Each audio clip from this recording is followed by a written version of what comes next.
So good afternoon, everyone. My name is Lőrinc and my PhD thesis topic is about the new insights on the prognosis of pancreatic ductal adenocarcinomas. I'm Lőrinc, I'm a PhD student and I'm a surgical resident here at Semmelweis University, Department for Surgery, Transplantation and Gastroenterology. And my vision is to be able to combine the research and knowledge in the surgical treatment of pancreatic cancer. My mission is to research how different pancreatic tumor mutations lead to a different prognostics. Right now, we have two specific goals, and we have started both of these projects in September and in November 2023, and I will get to both of them at each part.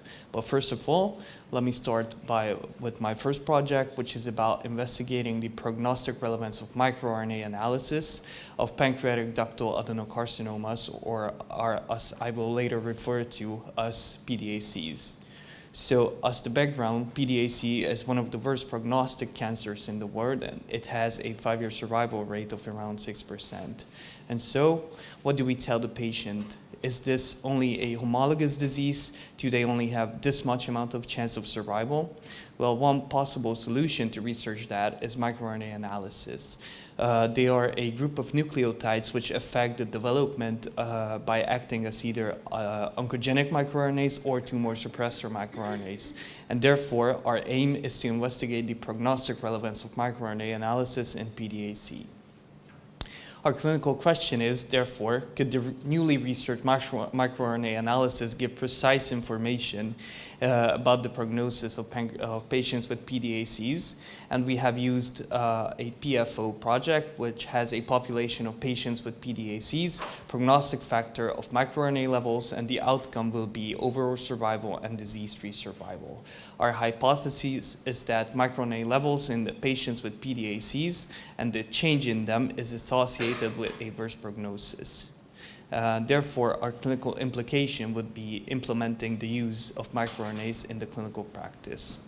We have conducted a systematic search in 3 databases, PubMed, Embase, and Central, and this is our search key.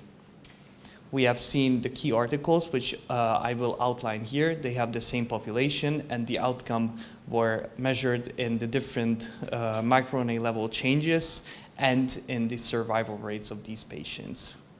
Therefore, you can see our flowchart of selection. We have started out with 11,500 articles, and after the duplicate removal, we were left with 8,500. After the title and abstract selection, we have 606 articles, and right now we're on the full text selection, which is ongoing right now.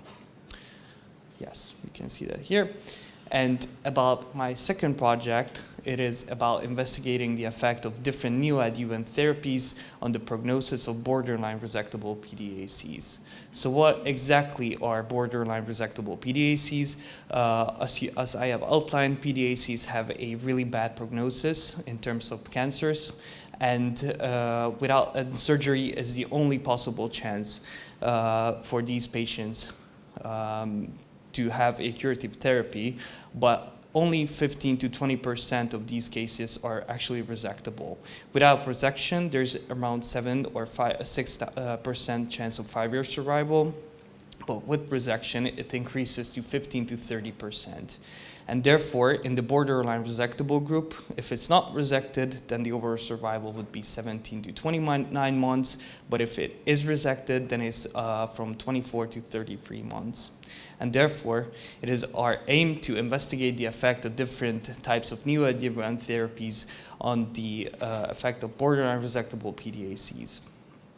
Our clinical question is therefore, what is the best neoadjuvant therapy regimen for borderline resectable PDACs? We have used a PCO research question, which would have a population of patients with borderline resectable PDACs undergoing neoadjuvant therapy. Our intervention would be the different neoadjuvant therapy regimens, and our outcome would be measured in overall and disease-free survival, and also in the percent of operability. And therefore, our hypothesis is that chemotherapy alone is safer and more effective in the treatment of borderline resectable PDACs. Therefore, our clinical implication would be about the safety and efficacy, survival, and recurrence rate of these borderline resectable PDACs. Right now, we have determined that our topic is feasible, and we are right now going to submit our PROSPER registration. As a summary, you can see my 2 projects here. I am planning to submit both of these in 2024 in March and also in November. And I would like to thank you for your attention with a quote from John D. Rockefeller: "If you want to succeed, you should strike out new paths rather than travel the burned paths of accepted success."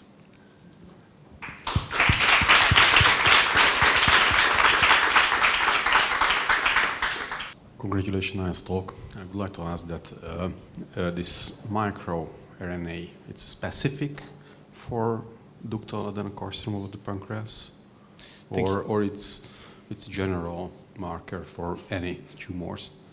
Thank you for your question. It is not specific for PDACs. However, there are 2 of these which are right now being researched, which are being more specific to PDAC than to other tumors. Mm-hmm. Therefore, they tend to increase or decrease in levels in the different tumors, but on different levels. Okay, you show some articles that, and only one article investigated several predictive factors, mm-hmm. just like general tumor markers. Yeah. Do you plan to investigate and compare of these predictive factors, or only focus only this micro-RNA?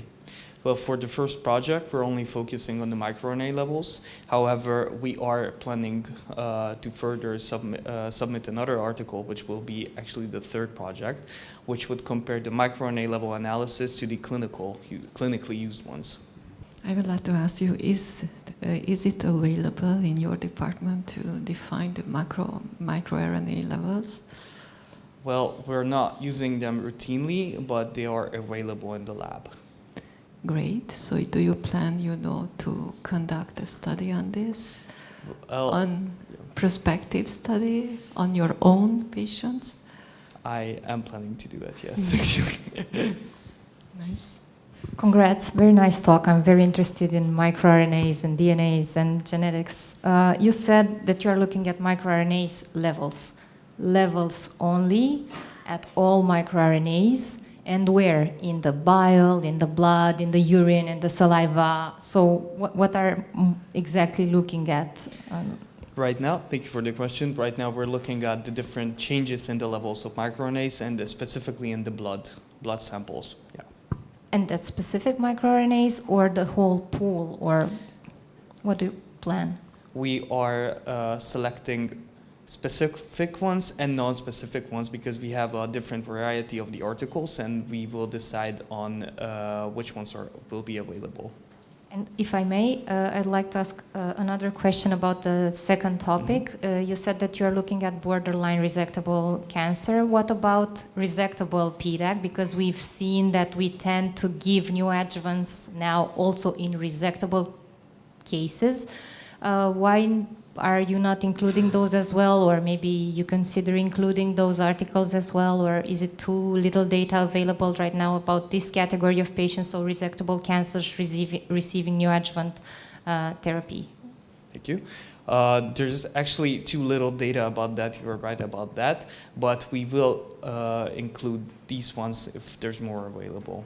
But right now we're focusing on the borderline resectability and specifically their effect on how many % of those borderline resectable will become resectable. This is why we're focusing on that. So for the second project, how long after the neoadjuvant radiotherapy is the surgery performed? Because I think that there are some local side effects of the radiotherapy which makes the surgeon's job much more difficult. What is the period between neoadjuvant radiotherapy and the surgery itself? Thank you for the question. In these articles, we have seen that it's around 6 to 8 weeks after the neoadjuvant therapy. And are the patients monitored? Because in curative treatment, 8 weeks is significant. Well, they are monitored with CT and MRI images, and depending on that, the surgeon will decide the resectability. And one can also address the effect of the neoadjuvant therapy, which could affect the further therapy of them. Okay. Thank you.